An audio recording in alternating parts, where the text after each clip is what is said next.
Bonjour à tous, merci d'être venus aussi nombreux ce matin, comme toujours à Lille en fait, c'est toujours le même effet. Voilà, donc on va dire Digital Breakfast un peu particulier, parce que d'habitude on a des sujets qui sont éloignés, des sujets RP. On vous a parlé récemment de sujets techniques comme le web mobile, on avait parlé aussi de sujets comme le brand content, et aujourd'hui on va vous parler du coup de ce qu'on appelle nous les RP digitalisés. Le nom est volontaire, on ne parle pas de RP digital. Vous allez comprendre pourquoi tout au long de cette petite heure qu'on va passer ensemble. Du coup, avec Presse Concept, avec avec Amélie qui va se présenter juste après, puisqu'on a travaillé ensemble sur quelques projets, à la fois en accompagnement, mais aussi sur des opérations RP, dans lesquelles le digital avait une place très importante. Donc on va vous parler aujourd'hui, sur à peu près 45 minutes, 1 heure, de 4 choses. Première partie, c'est globalement qu'est-ce qui a changé réellement dans les RP, au-delà de ce qu'on a déjà dit depuis 2-3 ans sur le sujet. Quelle est la nouvelle culture que la plupart des annonceurs ou des agences doivent développer pour pouvoir justement aborder ce sujet-là, ce métier-là de façon adaptée aujourd'hui. Et bien sûr, quelques réflexes stratégiques qui nous semblent, nous, importants pour pouvoir bien amorcer une démarche de RP digitalisée. Et enfin, des exemples, parce que je pense que vous venez aussi pour ça. Donc vous aurez des exemples à la fin avec des petites études de cas qu'on vous présentera. Pour ceux qui ne connaîtraient pas Nice to Meet You et qui viennent pour la première fois aujourd'hui, donc on est une agence digitale qui existe depuis 2009, présente à Lille, Paris et Saigon au Vietnam depuis le début de l'année. Nous, notre métier, en fait, c'est très simplement, on accompagne les annonceurs sur tout ce qui concerne leurs challenges liés au numérique, tous les enjeux qui sont du coup impliqués par les changements et les révolutions en cours, qu'elles soient stratégiques, qu'elles soient relationnelles ou qu'elles soient technologiques. On intervient vraiment sur tous ces aspects-là avec une culture design assez forte. Un aperçu sur nos clients en un coup d'œil, c'est extrêmement diversifié. Il y a évidemment quelques secteurs dans lesquels on est assez présent. Je parlerai du food, de la banque. Il y a aussi évidemment pas mal d'entreprises régionales, mais on intervient sur des sujets qui touchent aussi à l'échelle européenne. Bonjour à tous, donc Amélie, l'agence Presse Concept. Donc on est une agence créative avant tout en relations médias. Donc nous accompagnons nos clients plutôt dans le secteur de la mode, déco, lifestyle et food. Voilà, nos références, donc le pain quotidien que nous accompagnons pour toutes les adresses françaises. La marque Brice, on a aussi Auchan, Swatch, Wallen, voilà, de nombreux clients français et internationaux. Voilà, et donc les deux intervenants du jour, donc moi-même, donc fondateur de Nice to Meet You, en charge de la stratégie au sein de l'agence, et Amélie. Et Amélie, donc mère de 2 enfants et fondatrice et créatrice de l'agence Presse Concept. Ok, donc évidemment, s'il n'y avait pas de hashtag pour l'événement, il y aura un problème. Donc vous avez un hashtag qui est Digital Breakfast, qui ne change pas, qui est toujours le même. On a vu que Google nous avait copié aux États-Unis, donc il l'utilise aussi. Je suis désolé si vous le voyez passer. Ou alors c'est nous, peut-être, sans faire exprès. Donc voilà, on compte sur vous aussi pour ne pas hésiter à poster vos commentaires, vos questions éventuelles, relayer ce qui vous semble intéressant. Il y a un périscope en cours, il y en a peut-être d'autres qui en font et qu'on ne voit pas à ce moment-là. Et donc voilà, vous pouvez retrouver en plus la vidéo après sur le web, on vous la partagera. Également le support, comme d'habitude, sur SlideShare. Voilà, donc le sujet du jour, c'est que les RP ont changé. Ça, on vous le martèle depuis maintenant, on va dire, 3-4 ans, ça fait un petit moment. C'est lié évidemment à tout ce que le numérique a apporté dans ce métier-là. Les relations ont énormément bougé. Il y a aussi des choses dans l'expérience qui ont bougé, donc c'est tout ça qu'on va vous parler. Mais le premier point, vraiment l'élément fondamental, c'est ce que va nous dire Amélie. Donc en fait, les égéries ont changé. Aujourd'hui, la jeunesse ne s'identifie plus sur les stars ou les comédiens, les chanteurs, mais plutôt sur des personnes qu'on appelle des consommateurs avertis, actifs. Donc ce sont des blogueurs, instagrammeurs, youtubeurs, snapchatteurs. Ils sont sur tous les réseaux, ils sont en moyenne sur 5 réseaux, plateformes différents. Aujourd'hui, il y a vraiment une notion aussi de rêve et de proximité. En fait, l'avantage de ces influenceurs, c'est qu'ils créent une vraie fidélité, un vrai lien très fort avec leur communauté. Et aujourd'hui, via Instagram ou Snapchat, ils sont en contact quasi quotidien avec eux. Donc voilà. Alors leur profil ? Donc, qui sont ces influenceurs? Ce sont souvent des étudiants ou ex-étudiants devenus professionnels, des blogueurs professionnels. Donc, ce sont aussi des professionnels de la com, du digital. On voit aussi des illustrateurs, des graphistes. On a bien sûr des comédiens, des artistes, des mannequins. Et nous avons aussi des ex-stars de la télé-réalité qui se font une seconde vie grâce aux réseaux sociaux. Quelques exemples. Donc voilà, c'est vraiment des exemples, vous devez sûrement les connaître. Donc Marie Lopez, youtubeuse très influente, avec 2 400 000 abonnés sur YouTube. Nicolas Simoes, qui est donc plutôt de la mode masculine, et lui qui est mannequin, et qui est autour de, j'ai un trou, 150 000 followers, je pense. Nolita, qui atteint 300 000 abonnés sur Instagram et qui a ses snaps qui sont vus par 45 000 personnes. Donc elle fait une dizaine de snaps par jour qui sont vus par 45 000 personnes. On a aussi, donc, pour vous montrer un peu des exemples aussi en food, des stylistes culinaires, notamment Fraise Basilic, qui feraient la vraie création de contenu pour les marques dans le food. Anne Dubidundu, par exemple, dans le secteur de lifestyle, healthy et sport. Et enfin, dans le milieu de l'enfance et de la maman, Mini Rêve. Alors pourquoi ils sont devenus aussi importants que ça, effectivement, et pourquoi, comme on le disait, les icônes ont changé, c'est que quasiment toutes les études qui sortent régulièrement et qui étudient l'impact en fait des différents médias et des différents relais qu'on peut avoir en termes d'information, on constate systématiquement que en termes d'influence, le degré d'influence de ces personnes-là sont généralement le plus important, puisque évidemment, comme le disait Amélie, il y a une notion de proximité qui s'est ajoutée à la notion de rêve, qui était typique justement des icônes d'autrefois, et qui vient s'ajouter au fait qu'eux ont une audience ciblée, une communauté qui a envie de ressembler à leur style de vie. Et c'est ça, on va dire, le cœur en fait de tout le travail des RP. C'est de s'intégrer dans ces styles de vie en les associant à la marque. Alors pourquoi ils sont ouverts aux marques ? Ça, c'est une question aussi qui s'était posée Augure l'année dernière. Qu'est-ce qui fait qu'à un moment donné, ces influenceurs-là sont open vis-à-vis des marques en termes de collaboration ?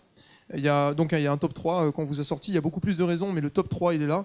En gros, le premier, et c'est normal, c'est un peu le Graal de tout influenceur, c'est d'augmenter son influence et sa visibilité. Donc une des attentes d'un influenceur, c'est de pouvoir, via la marque, augmenter finalement son reach, son impact au global. C'est la première chose. Ensuite, c'est normal, c'est ce qu'il fait au quotidien. Quand tu dis par exemple que Nolita poste 10 snaps par jour, comment est-ce que la marque peut l'aider à créer 10 snaps extrêmement forts, extrêmement émotionnels ? C'est le rôle aussi de la marque attendu par l'influenceur que de permettre à cet influenceur de lui créer des opportunités créatives, de pouvoir produire des contenus qui sont à très forte qualité et donc engageants. Et le troisième point, c'est normal aussi, puisque qui dit influenceur dit image, mode de vie. Et donc, évidemment, si la marque ne correspond pas au style de vie que l'influenceur doit construire, le match ne se fera pas. Donc aujourd'hui, nous avons vraiment, on voit qu'il y a eu un grand changement, notamment sur la façon de travailler avec eux. Aujourd'hui, ils ne veulent plus être juste le relais de nos communiqués de presse ou de nos campagnes, mais veulent être des acteurs, des créateurs de contenu à part entière, des porte-parole des marques. Donc en fait, ce qui est important aussi, là, c'est toujours dans le même cadre de la même étude, c'est, je vous ai parlé de ce qui était des raisons pour lesquelles les influenceurs étaient ouverts aux marques. La question, c'est qu'est-ce qu'ils attendent concrètement, c'est-à-dire ce à quoi ils sont prêts en termes de collaboration. Parce qu'auparavant, et ça c'est ce que tu avais commencé à dire, c'est que les influenceurs d'il y a 2-3 ans en arrière, vous leur envoyiez des contenus, des communiqués, des produits, et globalement ils s'en faisaient le relais. C'était, pour encore une partie, c'était encore assez facile. C'est plus le cas aujourd'hui. Aujourd'hui, on est passé à une ère contractuelle, ce qui est nouveau. Donc il y a vraiment, maintenant, on met aussi en place donc des opérations plus complexes, une mécanique plus complexe, avec donc un brief hyper précis, des tickets blogueurs. Vraiment, aujourd'hui, en fonction de l'influence aussi de ces blogueurs, on a des budgets plus ou moins importants. Voilà, donc il y a trois motivations principales, c'est-à-dire celles pour lesquelles ils sont en attente vis-à-vis des marques dans le cadre d'un contrat, si on devait le dire comme ça. Le premier, c'est de promouvoir un contenu, c'est-à-dire que vous lancez, là par exemple Brice lance une fameuse web-série, donc évidemment c'est tout récent, donc là typiquement les influenceurs seront open, certains d'entre eux, à pouvoir être acteurs de la promotion de ce contenu-là, si le contenu match avec leur style de vie. Ensuite c'est lancer un produit, mais pas seulement le lancer, c'est participer au lancement d'un produit ou d'une collection ou d'un service. Voilà, donc c'est être intégré pleinement dans toute la phase d'activation, ce qu'on appelle les phases d'activation en communication. Et puis le dernier point, et on va dire le deuxième nous touche beaucoup dans le digital, et le troisième encore plus, il est quasi quotidien, c'est le fait c'est le rapport entre les créateurs de contenu et les marques qui ont changé. Jusqu'à présent, pour créer des contenus, vous alliez voir une agence spécialisée brand content, des prestataires en design, en vidéo, en rédac, peu importe. Aujourd'hui, nous-mêmes, nous faisons appel parce qu'ils ils sont extrêmement pointus sur un aspect créatif, on va nous-mêmes faire appel à des influenceurs pour les rémunérer pour qu'ils produisent des contenus pour la marque. Ça aussi, ça c'est des choses qui sont en train de plus en plus fortement de s'intégrer dans les plans d'action et notamment dans les stratégies de contenu des marques. C'est intégrer l'influenceur directement à la source, dans le process éditorial de la marque. Et souvent, ce qu'on dit, c'est qu'en fait, c'est des professionnels à moindre coût, puisqu'ils sont rédacteurs, mannequins, comédiens, cinéastes, et même ils s'occupent des fois du SAV des marques. Voilà, donc plus pointu, effectivement, et puis plus ou moins accessible. Alors après, il y en a qui sont quand même très très très chers. Oui. Ça dépend évidemment toujours de l'influence de pas mal de critères. Il y a aussi un aspect, on en a parlé à Paris avant-hier, c'est que ce qui est vraiment clé, c'est que la relation que vous avez avec ces influenceurs fait la différence dans le prix que vous allez payer. Ça c'est extrêmement important. Nous, on le vit tout le temps. On a eu un cas dernièrement où on travaille avec pas mal de marques de food. Donc, on a mis en place du coup un partenariat avec 3-4 blogueuses à peu près qui sont engagées à créer des recettes et à les publier et à nous fournir des droits en termes d'utilisation à la fois en RP, à la fois en social media sur pas mal d'aspects. Et l'une d'entre elles nous a fait un devis à 500 € la recette, aux alentours entre 400 et 500 € la recette. Donc très influente, donc c'est pas étonnant, hein, vous en avez à 2000, 2005, 3000 pour certaines, pour une recette, parfois pour la même qualité visuelle et créative que d'autres à 200 €, mais c'est comme ça. Donc en discutant avec l'agence RP avec laquelle on travaillait sur cette OP, ils ont dit c'est bizarre, on avait fait un truc là il y a 1 an en arrière avec elle était 2 fois moins chère. Et donc ils ont discuté, je dis dans ce cas-là, contactez-la en me mettant en copie et on va voir. Et effectivement, elle dit désolé, je me suis trompé dans le devis. Voilà, donc en fait, elle était un peu en situation de blocage, parce que finalement, on était tous les deux en contact avec elle, et on s'est rendu compte que, comme nous, on l'a contactée pour la première fois, elle nous mettait le tarif maximal. Voilà, donc il y a des trucs comme ça. Donc le rôle des RP dans ce travail d'influence, c'est ça. Hein, nous, on orchestre bien la stratégie de contenu, par contre, digital, on sait jouer sur pas mal d'objectifs avec cet élément-là. Par contre, la relation est clé, quoi. Pour ne pas se faire voler. Ouais, aujourd'hui, nous, on est en contact avec une centaine d'influenceurs, dont 50 qu'on connaît personnellement et qu'on voit et on échange quotidiennement avec eux. Voilà. Donc là, pour faire un petit aparté, on a devant nous Thomas, qui va nous parler rapidement de sa propre expérience, du coup, le blog Le Malsain. Tu vas peut-être te présenter, puis voilà, partager ton point de vue là-dessus. Bonjour à tous, donc je suis Thomas du blog Le Malsain. Donc, en quelques mots, Le Malsain, c'est un blog mode homme et lifestyle sur Lille. On a à peu près 30 000 visites uniques par mois, donc on commence à se développer de plus en plus. On est une équipe de 5-6 personnes à s'en occuper, donc on est tous soit étudiants, soit on travaille à côté, on travaille tous dans les milieux de la communication, du web, du marketing, etc. Et donc voilà, nous, pour vous donner un exemple, on est énormément contacté par les marques et par des personnes sur Lille, comme il n'y a pas longtemps, on était invité par Lille 3000 à visiter toutes les expositions en avant-première, donc c'est génial parce qu'au moins on a du contenu et on découvre les expositions avant tout le monde et puis on crée les articles par la suite et comme ça fait de la publicité à Lille et nous ça nous donne du contenu. Voilà, nous désormais c'est ce qu'on attend des marques, on attend vraiment que les marques nous contactent pour que nous on ait du contenu, qu'on ait des choses originales qu'on ait des choses originales à dire et que nous de l'autre côté on leur fait de la publicité entre guillemets gratuitement, parce que comme on a 30 000 visites par mois, c'est quand même énorme pour une région sur Lille, parce qu'on est vraiment basé rien qu'à Lille.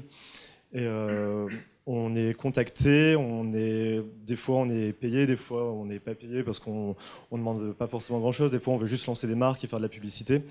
Donc voilà, les blogs, c'est vraiment Et du coup, tremplin. Puisque tu parles de rémunération, est-ce qu'on a une idée des tickets sur lesquels vous avez des propositions habituellement ?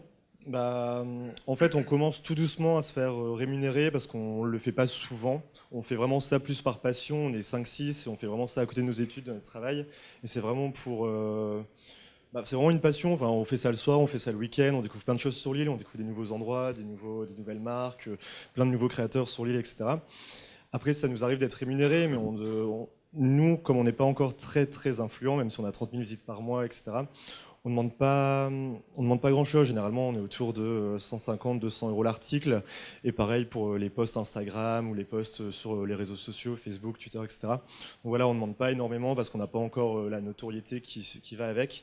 Mais on s'en sort plutôt pas mal. Et est-ce que ça vous arrive de refuser des choses ? En fait, nous, dans notre ligne éditoriale, ce qu'on cherche, c'est vraiment à parler des choses qui nous intéressent vraiment. Donc on a déjà par exemple reçu des colis ou des produits de marque en pensant que ça allait être intéressant, et sauf qu'on les a eus et on se rend compte que c'est vraiment pas ça suit pas la ligne éditoriale du blog, que ça plaira pas à ceux qui nous lisent, etc. Donc à partir de là, on n'écrit rien, on envoie un mail en disant que voilà, on est désolé, mais le produit nous convient pas, parce qu'on cherche vraiment à faire du qualitatif plutôt que du quantitatif. Ok, merci. De rien. Merci Thomas. Donc voilà, donc ça tombe bien, ça permet justement d'enchaîner sur finalement ce qui est le plus important aujourd'hui, notamment dans le lien entre le digital et les RP, en tout cas ce rapport extrêmement étroit, c'est globalement qu'aujourd'hui les RP sont totalement liés aux contenus digitaux. On sait que les RP avaient un rôle dans la création de contenu, notamment via les retombées auparavant. Aujourd'hui, les RP sont intrinsèquement liés en fait, à la stratégie de contenu. Donc ça, vous avez un exemple ici. Avec Swatch, donc, puisque c'est l'une des marques que Presse Concept accompagne. Alors, ce qu'a fait Swatch, en fait, ils ont à la fois travaillé sur des événements RP, donc sur lesquels Presse Concept va s'attarder rapidement après, mais aussi, en parallèle à ça, travailler avec des influenceurs pour produire des contenus créatifs, donc avec ce qu'on appelle des visual artists, on en parlera aussi après, pour pouvoir produire des contenus extrêmement forts qui pourraient être utilisés sous forme de micro-contenus sur les médias sociaux. À la fois via ces relais-là, mais aussi dans la communication de la marque. Donc voilà un exemple. Un autre aussi, qui est là directement fait partie de nos clients, c'est pour Coraya. Pour Coraya, il faut savoir une chose, c'est que tout le compte Instagram de Coraya aujourd'hui, parce qu'il faut le savoir, c'est quand même compliqué d'avoir une communication visuelle forte et régulière pour une marque. Là, pour Coraya, en fait, tout le compte Instagram est essentiellement nourri, mais quasiment à 100%, par deux influenceuses, voilà, qui produisent les contenus mandatés par nous, en fait.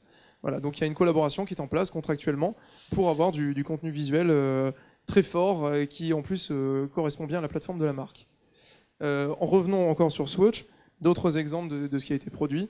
Par exemple ici vous voyez une Instagrammeuse, donc Aurélie Cerise, 2402 j'aime sur cette photo, sachant qu'évidemment elle est utilisée dans ce contexte-là par l'influenceuse, mais après la marque peut l'exploiter à son tour sur ses médias sociaux et donc booster son engagement social. D'où le fait que tout est extrêmement lié, et donc on ne peut pas être une agence digitale et ne pas être en lien direct avec ce qui est fait avec les influenceurs. Et inversement, ça vient petit à petit, mais ce n'est pas encore totalement le cas. C'est considéré que quand on fait des RP, on doit, notamment en digital, on doit s'inscrire pleinement dans les attentes, les projections en termes de stratégie de contenu de la marque, de ce qui va l'alimenter par la suite. Donc là, ce qu'on voit, c'est que en fait, tous les événements, donc, il faut profiter du live, et donc notamment grâce à Snapchat. Donc là, c'était lors de l'inauguration, du lancement des Pop Swatch, dont on a été en charge, et on a activé les influenceurs pour qu'ils soient présents. Et donc là, il y a eu des snaps pendant l'événement, notamment donc de Maddy, et qui a engendré donc 15 000 vues par snap. Voilà, donc là aussi, on est dans la création de contenu, sauf que on va dire le rythme, le timing a fortement changé. Ça faisait un moment qu'on disait aussi que la création de contenu et les RP avec le numérique s'était accéléré, et que la notion de temps, de temporalité avait énormément changé, avec beaucoup plus d'instantanéité. Des contenus qui pouvaient être publiés dans l'instant, voire quelques jours plus tard, contrairement à la presse traditionnelle. Là, on n'est même plus là-dedans, on est dans le temps réel, en fait. C'est ce qui est comme là avec Periscope. En fait, c'est typiquement tout ce que vous faites, tout ce que vous dites, ces contenus sont produits maintenant. Ça ne veut pas dire qu'ils ne sont pas réexploitables, évidemment, parce que ces vidéos-là, on peut les récupérer, les rediffuser. Les snaps, c'est extrêmement éphémère aussi, et donc, voilà, si on ne fait pas une capture écran, on ne les récupère pas, là, pour le coup. Ceux-là. Ça ne les empêche pas d'avoir des effets très forts. Donc aujourd'hui, on n'envisage plus les RP sans expérience. Donc ce que l'on préconise à nos clients, c'est vraiment du prêt à tweeter, prêt à poster. Donc c'est ce qu'on appelle du contenu shareable. Donc il faut bien sûr du visuel, des mises en scène pendant nos événements. On voit par exemple là Villa Schweppes où ils ont vraiment misé sur le visuel pour notamment Instagram. Avec la voiture Schweppes par exemple, qui est une opportunité créative pour tous les influenceurs qui sont présents. Là aussi, pendant l'événement, donc nous, on a été force de proposition auprès de Swatch pour faire un voguing. Donc c'est un défilé dansant qui est d'origine des années 80. Et aussi, bien sûr, la personnalisation. C'est ce on maximise les retombées, les interactions et l'engagement des influenceurs présents quand on personnalise vraiment l'événement. Et donc, notamment, tout doit être mis en scène. Par exemple, là, on a été en charge de lancement de la gamme créative Auchan. Et donc, on a fait un kit créatif pour vraiment surprendre, engager l'influenceur avec un ballon gonflé à l'hélium quand ils ont ouvert le colis. Donc, voilà, créer l'engagement et la visibilité au maximum. Voilà, donc tout ça, en fait, tout ce rapport qu'il y a entre le contenu et les RP, aujourd'hui, en fait, finalement, ça se résume par un terme. C'est vraiment ce terme-là pour nous qui est le plus important, c'est la notion d'amplification. L'amplification, mais dans tous les sens du terme de ce qu'est l'amplification. Les différents aspects de cette notion-là, la première, c'est l'amplification dans le temps. Amplification dans le temps. Un contenu que vous produisez pendant l'RP peut être utilisé pendant 1 an, 2 ans derrière, s'il correspond bien à la stratégie de contenu de la marque. Donc on peut amplifier l'utilisation, l'alimentation de ce contenu dans le temps.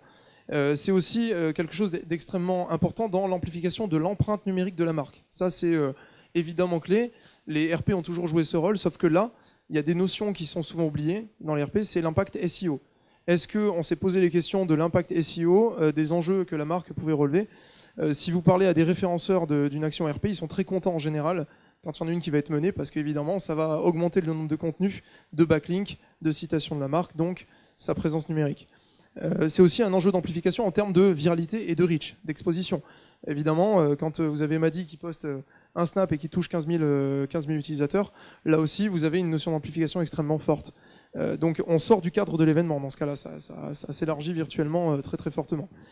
Et c'est aussi, dernier point en termes d'amplification, c'est évidemment une amplification de l'affinité. Passer par ces relais d'opinion, c'est toucher leurs audiences et donc du coup développer une affinité extrêmement ciblée sur des communautés qui vous plaisent. Donc nous, ce qu'on veut dire par là, c'est questionner tous ces aspects lorsque vous préparez une opération RP. Ne le voyez pas que pour des questions d'image. Pourquoi? Parce que l'équivalent média, c'est daté. Là aujourd'hui, ne pensez qu'avec ce point de vue-là dans la mesure. Nous, on l'a constaté dernièrement lors d'une réunion de bilan avec un client. C'était une autre agence RP qui avait travaillé sur ce projet-là et elle a eu peu de retombées. C'était pas Presse Concept. C'était pas Presse Concept, je précise. Donc c'était effectivement une autre agence RP avec qui on travaille depuis 1 an et demi sur ce client-là, dans le food. Ils ont fait une opération pour pouvoir avoir des contributions de blogueuses sur un concours de recettes. Ils s'attendaient à peu près à 20 à 25 recettes. Ils en ont eu entre 8 et 10. Donc c'était faible aux yeux de la cliente. Donc classique, quand on est annonceur, c'est je suis déçu, c'est pas ça que j'attendais comme résultat. Je trouve qu'on n'a pas atteint beaucoup de monde, pas beaucoup d'impact. Ouais, mais en fait, si on ne regarde que la question de l'impact, alors c'est vrai que c'est pas à la hauteur de ce qui était attendu, nous on leur a simplement dit mais combien ça vous aurait coûté de produire ces recettes si vous aviez dû les acheter? Prix, quel est l'équivalent éditorial en termes de coût? Ça, c'est aussi un premier point, c'est un deuxième point qu'il faut regarder. Il n'y a pas que l'impact. L'autre point, c'est qu'est-ce que vous avez gagné en termes de référencement? Vous n'y pensez pas. Vous avez gagné aussi en référencement. Donc en fait, contrairement au RP traditionnel où vous regardiez quasiment que les retombées et l'équivalent média, aujourd'hui, il faut regarder l'équivalent média. Il faut regarder ensuite la valeur éditoriale produite, parce que ces contenus-là, on va s'en servir partout dans la communication de la marque, que ça soit sur Instagram, sur les autres médias sociaux, sur un blog éventuellement, dans une newsletter. Il y a plein de supports qui vont être nourris en fait. Donc ça alimente la marque beaucoup plus que ce qu'on croit, en fait, les RP. Voilà, donc quelques critères clés à regarder en termes d'analyse, et c'est pourquoi les RP doivent être intrinsèquement digital, c'est que vous avez un impact en termes de reach, première chose que vous regardez en général. Avant, c'était d'ailleurs pas facile à mesurer, maintenant ça l'est beaucoup plus, parce que comme c'est contractuel, ce que tu m'expliquais l'autre fois, c'est que maintenant vous avez accès aux stats. Oui, nous, on demande à nos influenceurs de nous transmettre toutes les infos et ils nous transmettent le reach, le nombre de tous les éléments importants. Avec accès direct à leur analytics. Ça m'a surpris, mais effectivement, certains donnent directement accès en partage à leur compte analytics pour voir ce qu'il y a eu comme impact. Ce qui n'était pas le cas avant. Voilà. Deuxième, c'est évidemment l'influence générée auprès de ces communautés. C'est toujours un peu difficile à mesurer, mais c'est le rôle intrinsèque des RP digital. Les réputations, donc à travers le référencement et la présence numérique et tous les contenus que vous générez. Et un truc super important, pour une agence digitale, produire du contenu, c'est coûteux. C'est long, et surtout lorsqu'on attend un niveau créatif élevé, forcément. Et donc, lorsque vous avez des influenceurs qui produisent des contenus comme ça, c'est évident, ça nourrit toute cette matière éditoriale qui va nous servir derrière, nous, en animation. Donc, pour le contenu de la marque, c'est important. Et puis, le dernier point, c'est le référencement, évidemment, ça, vous en doutez. Donc, 7 conseils approuvés par Chuck Norris pour avancer. À retenir, donc c'est les points clés on va dire qui nous semblent importants pour bien réfléchir à une opération RP digitalisée ou un dispositif global. Le premier, c'est ce que je vous disais là juste avant, c'est associer les RP à la stratégie de contenu de la marque. Ne pas les dissocier. Il y a certains annonceurs dans la région, dont un que je ne citerai pas, mais qui est intervenu avec nous il n'y a pas longtemps sur une conférence, dont le brand content, les RP et le digital sont gérés par la même personne. Quand vous faites ça, évidemment, la force et l'impact de ce que vous produisez est évidemment maximale. Donc associez bien les RP et la content stratégie, parce que tout ce que va générer les RP va nourrir plus ou moins bien la stratégie de la marque en termes de contenu. Il y a des besoins au niveau du contenu, donc il faut remonter là-dessus. Bon, un classique, choisir le bon hashtag pour ne pas se faire détourner, mais aussi pour pouvoir bien mesurer l'impact des RP. Ne pas laisser traîner 2-3 hashtags pendant une soirée, parce que ça complique quand même la mesure au global. Donc ça, c'est vraiment ce qu'on fait toujours, c'est d'afficher l'hashtag à tous nos événements, à plusieurs endroits de l'espace et du lieu. Ouais. C'est ça, et le communiquer avant. Ouais, tout à fait. Avant l'événement, le communiquer avant. Ouais. Tout à fait. Et donc, évidemment, et c'est lié directement, définir une mécanique virale. Une mécanique virale, alors souvent, c'était l'agence digitale qui imaginait, en tout cas les agences social media qui imaginaient les mécaniques virales, ce qui va permettre aux gens en fait, de partager un maximum et de toucher un maximum de monde. Aujourd'hui, il faut le communiquer avant. Tout à fait, dans l'invitation. Aussi. Donc on réfléchit vraiment à la mécanique avant, donc on met en place un mécanisme d'engagement digital. Souvent c'est un jeu concours en live que l'on annonce en amont dans l'invitation et qui permet donc quand l'influenceur arrive dans le lieu, il nous dit ah c'est où l'événement, le mécanisme, et donc souvent on met en scène aussi le jeu concours et donc l'objet à gagner par exemple. Et donc ça je vous l'expliquerai dans un exemple. C'est pour éviter que l'événement reste concentré sur les happy few qui sont présents et du coup avoir un impact maximal. C'est ce que je vous disais avant aussi, c'est évaluer la vraie valeur générée, pas juste une question média. C'est quelle est la valeur apportée par les RP digital. Ça c'est vraiment le point clé en fait de l'évaluation de ces RP. Échelonner les retombées. Ça aussi c'est clé. Pourquoi ? Parce que comme on le disait, en fait, on peut timer et on peut jouer et orchestrer en fait les retombées et les productions de contenu. Soit à travers un programme qui est durable, soit en jouant, en distillant les contenus progressivement. Pourquoi ?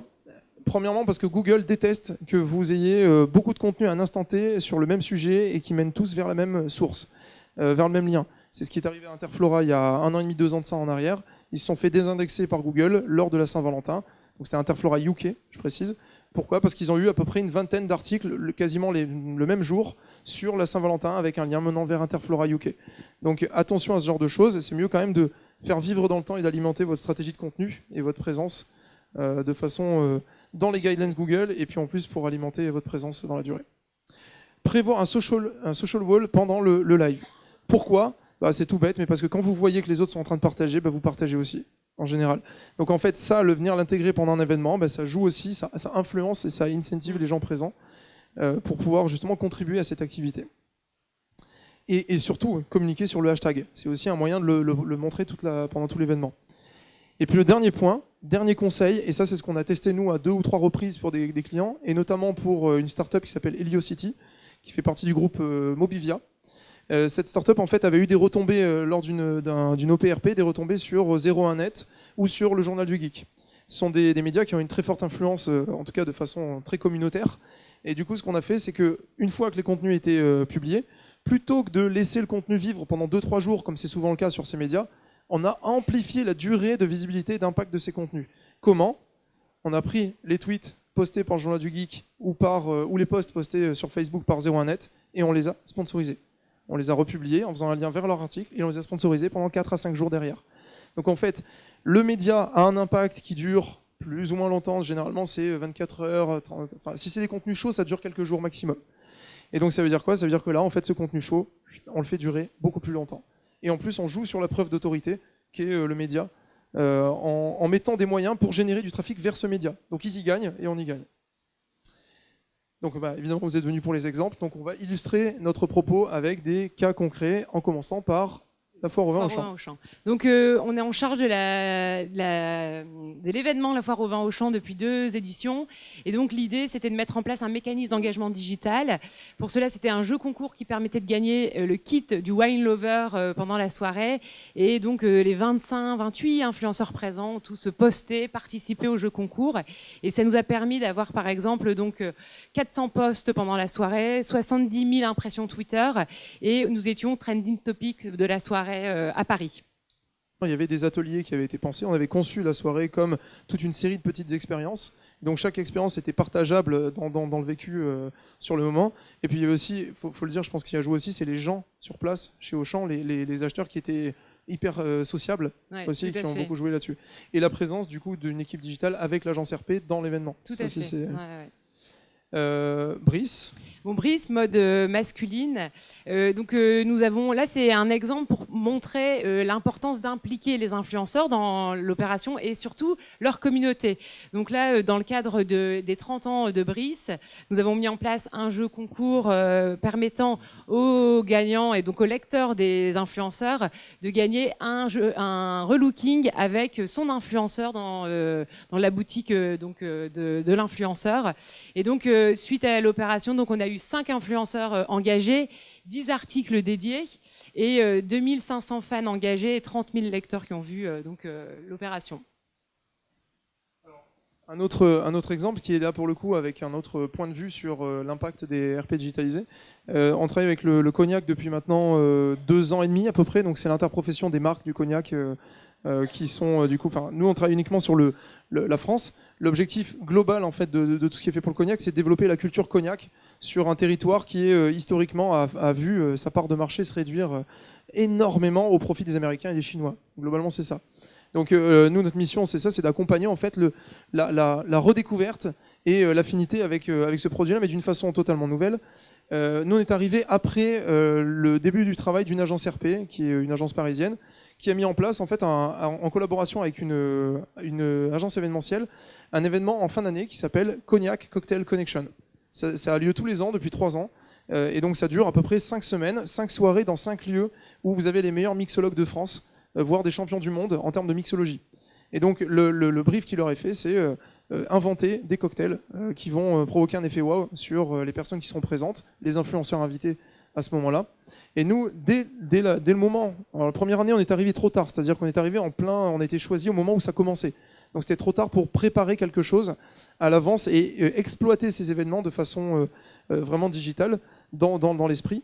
Donc la deuxième année, ce qu'on a fait, c'est qu'on a anticipé les événements de fin d'année et on leur a dit c'est l'occasion pour nous de produire un contenu qu'on ne réussira pas à produire à un autre moment. En fait, ce sont des contenus extrêmement forts créativement, puisqu'on voit les meilleurs mixologues à ce moment-là en train de préparer des cocktails ultra inventifs qui en plus sont dégustés et qui sont découverts par des gens qui redécouvrent le cognac à ce moment-là. Donc nous, ce qu'on a proposé dans une optique digitale, c'était d'alimenter la stratégie de contenu de la marque sur l'année qui allait venir avec des contenus capturés dans l'instant et extrêmement créatifs. Donc là, vous voyez des exemples. On a fait une série en fait de petites vidéos, toutes sur la même mise en scène, avec une petite équipe de prod avec laquelle on a travaillé. Donc pendant les soirées, on allait directement 1 heure avant rencontrer les mixologues et on s'organisait pour toute la soirée à avoir des captures d'instants de réalisation de cocktails. Donc on en a eu à peu près une douzaine de réalisations de cocktails comme ça, sur des formats 15 secondes qui vivent parfaitement sur les médias sociaux, avec une belle mise en scène. Et on en a profité aussi, et c'est important, pour pouvoir produire tout un stock d'images de très haute qualité visuelle pour toute l'année à ce moment-là. Voilà. Donc les RP sont une occasion, une opportunité de nourrir la stratégie de contenu de la marque à long terme.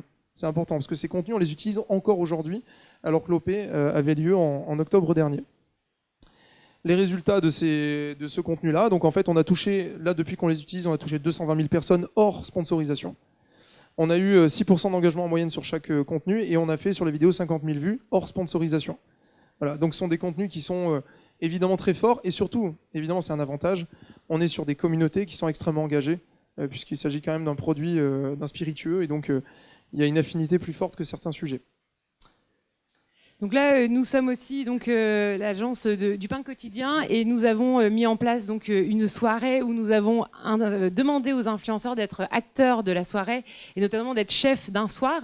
Et donc l'objectif de l'événement, c'était de créer sa propre tartine. Et 2 influenceurs ont eu la chance d'avoir leur tartine mise à la carte du pain quotidien de toutes les adresses parisiennes. Donc ça, c'est vraiment aussi l'exemple d'un bon mécanisme d'engagement digital pensé bien en amont avec l'agence pour inciter les influenceurs présents à publier au maximum, d'inviter leur communauté à voter pour leurs recettes. Et donc pour l'événement, on a eu 36 influenceurs présents qui étaient en moyenne, donc on avait 35 000 followers par influenceur en moyenne pour ces influenceurs-là. Donc 10 articles dédiés, 12 000 fans engagés et 250 000 impressions au total sur l'événement. Donc Vitamine Plante, donc c'est une opération que nous avons menée pour l'Office national hollandaise des plantes. Et cette opération montre l'importance de faire intervenir les influenceurs pour la création de contenu. Et aussi, donc quand on voit les résultats, on a donc activé 3 influenceurs et ça engendrait 500 000 impressions grâce à la sponsorisation des posts. Donc nous avons demandé l'autorisation aux influenceurs d'accéder à leur compte pour les sponsoriser depuis leur compte. Et donc on a sponsorisé sur Facebook et sur Twitter. Ouais, ça c'est intéressant. Là aussi, ça m'a surpris. C'est des trucs sur lesquels on n'a pas l'habitude. C'est accéder au compte Twitter ou au compte Instagram de l'influenceur, l'utiliser, en prendre la main pour pouvoir sponsoriser ses propres publications. Ce qui est quand même à l'extrême de ce qu'on peut imaginer. Donc là mais évidemment, c'est contractuel. Donc, oui. Voilà, mais ça peut aller très très loin en termes d'accord. Voilà. Et même moi, j'étais surpris pour ça parce que ça, nous d'habitude, on republiait les contenus qu'on sponsorisait. Là, c'est encore autre chose. Donc là, vous avez la main totalement. Et donc c'est intéressant ça parce qu'en sens inverse, il n'y a pas que l'agence RP qui peut prendre la main sur les comptes, ce sont les influenceurs qui peuvent prendre la main sur les comptes de la marque aussi. Et ça se fait de plus en plus, notamment aux US. Je vais vous montrer des exemples qui viennent d'ailleurs et qui on trouve intéressants et qui préfigurent ce qui va arriver aussi d'ici quelques temps. Là, on est dans le cas, alors ici, on est dans le cas justement c'est Snapchat, ce que vous voyez ici. Vous avez du Disney là et du Tommy Hilfiger ici. Là, on est sur du behind the scenes. Donc, en gros, lors des lancements de collections ou des défilés, ils invitent un certain nombre d'influenceurs pour snapper pendant tout ce qu'ils vivent pendant ces événements, en dehors des défilés. Voilà, donc ici, vous avez un exemple. Et ensuite, un exemple qui était assez intéressant, c'est Disney qui a prêté son compte Snapchat à 2 Snapchatters américains et qui leur a dit, voilà, vous avez 24 heures à 2 pour vous éclater dans un parc. Voilà, racontez votre expérience. C'est une question d'expérience. Voilà, donc open bar, partagez tout ce que vous voulez. Et donc le compte Disney a explosé comme ça grâce à ces 2 Snapchatters ultra influents sur Snapchat. Surtout sur des plateformes comme Snapchat qui sont compliquées à aborder, qui ne sont pas dédiées aussi à toutes les audiences, mais en tout cas qui sont compliquées à aborder, et où lancer une marque, c'est extrêmement compliqué. Donc là, pour le coup, donner la main à ceux qui sont déjà influents, qui ont déjà leur communauté et la culture de la plateforme, c'est quelque chose de très malin. Il ne faut pas avoir peur du risque, par contre. Autre exemple, là on est dans la com corporate. On est sur une approche plutôt sur la transparence. Communiquer sur la transparence, montrer qu'on est une entreprise qui est capable de montrer tout ce qui se passe derrière. C'est ce qu'a fait General Electric en inventant le badass vidéo drone. En gros, ça mixe à la fois l'innovation dans la diffusion de contenu, mais aussi dans la technologie, puisqu'ils ont utilisé un drone qu'ils ont complètement remonté, sur lequel ils ont fixé un smartphone, et ils ont diffusé en live sur Periscope pendant 5 jours 5 aspects de l'entreprise en live avec le drone qui rajoutait l'effet wow en fait à la découverte de l'entreprise. Voilà, donc le badass vidéo drone. C'est un nom marrant en plus. Et puis après le dernier point, alors là pour le coup qui est peut-être le plus intéressant, peut-être pas le plus innovant mais le plus intéressant, c'est Nestlé qui à l'arrivée de l'été pour un produit qui est le drumstick, qui est donc une glace chocolatée et vanillée, ils ont choisi un pool d'influenceurs sur Periscope et leur ont demandé de partager leur premier jour d'été. Donc c'était First Day of Summer, l'opération, en mettant en scène du coup la dégustation du produit, mais en partageant les expériences qu'ils vivaient à l'arrivée de l'été, chacun avec leur mode de vie et leur style de vie. Voilà. Et donc là, vous avez un vrai programme éditorial live proposé par la marque à travers plusieurs points de vue d'influenceurs. Donc aussi bon moyen pour la marque de se lancer. On vous propose de faire tourner le micro pour ceux qui auraient des questions ou des remarques.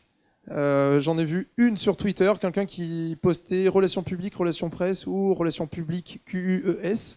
Je pense que la question c'était comment est-ce qu'on doit appeler ça maintenant, j'imagine. Je sais pas qui a tweeté ça, mais bon, en tout cas, voilà, je l'ai vu passer. Ouais, c'est vous. Ok.